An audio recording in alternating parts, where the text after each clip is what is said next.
Hey everyone, I just wanted to briefly explain how the game ends.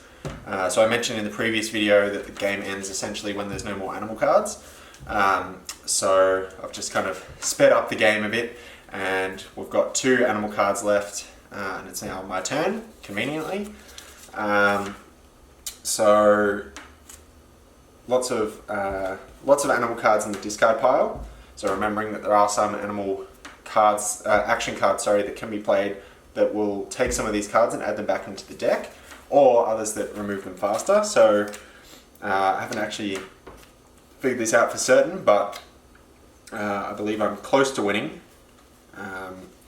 So what I'm going to do first is draw my animal card and then an action card. And nothing amazing in here. However, there is this card, Golden Fleece, which lets me choose a player and steal their highest value animal card. So I'll steal from this guy.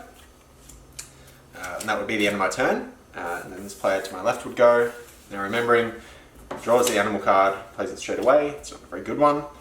And draws an action card.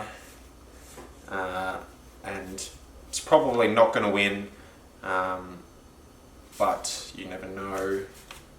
So he's going to play this card Plague, which is each player discards an animal card of their choice besides him. So obviously everyone is going to be a bit strategic and get rid of their lowest value animal card. However, the player that was across from me that was winning doesn't have any of the lowest value ones, so he loses one that's a bit higher. We all discard the rest. And so that would be the end of his turn, and I would normally go to the player across from me. However, there's no more animal cards, and because the turn starts with you drawing an animal card, that means the game's over.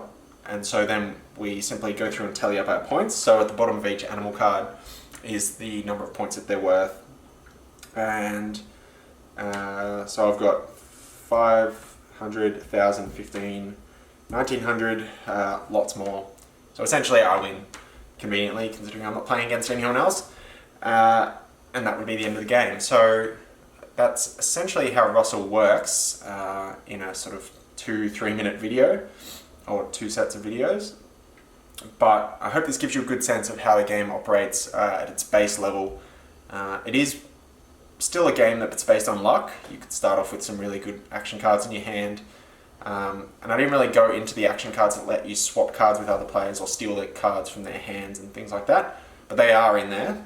So you can't sort of be, I guess, a bit of a stockpiler of the better cards and keep them for the sort of final rounds, because ultimately people are probably going to steal them from you if you hold on to them for too long. So it is still about strategy. There is an element of luck, but ultimately it's pretty much about timing as well, in the sense that you never know what other people are going to be thinking of doing, but you've got 3 turns in between each time you do anything, so you do have to be careful, but at the same time it can still be a lot of fun and really competitive. And if you're like me and like playing games with your friends that are quite competitive and you can get sort of annoyed at each other in a friendly way, of course, then this is definitely going to be one for you. Thanks guys.